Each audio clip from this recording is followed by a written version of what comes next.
everyone, today ipapakita ko naman kung paano nag-check kung tama ba ang username at password ng isang user. So first, gumamit tayo dito ng input. Dalawang input na variable functions at nag-aalaw ito sa program na maghintay at tumanggap ng information galing sa user. So itong user na to, dito natin sinesave kung ano yung tinatype sa username ng user. Then dito naman sa password, dito naman sinesave yung password na ine-enter nila. Para lang siyang form na pinapasagutan sa user.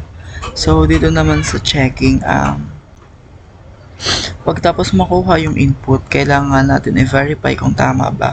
So gagamit tayo ng if-else statement para i-check.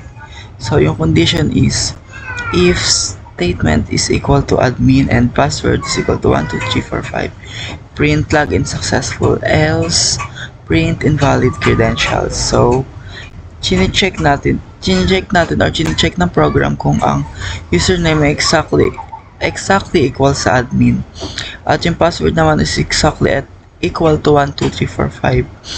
So ginamit natin yung and dahil kailangan parehong tama, and bago makapasok yung user, kailangan parehong mag-true siya. Then, kung isa lang ang mali ay hindi na niya mamimit yung condition. So, ipiprint niya na yung else. So, kapag match yung input sa tamang credentials, ibig sabihin, authorize yung user, magpiprint siya ng login successful. Kapag mali naman, kahit isa lang, even letter, automatic na hindi ka niya papapasukin. So, let's try.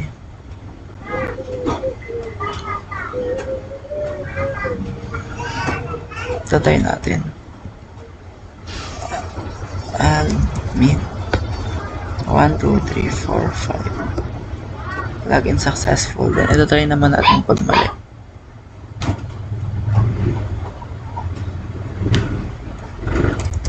Admin 1, 2, 3, 4, 6. Since mali yung in-input ko na password, invalid credentials yung lalabas. Yun lang. Thank you.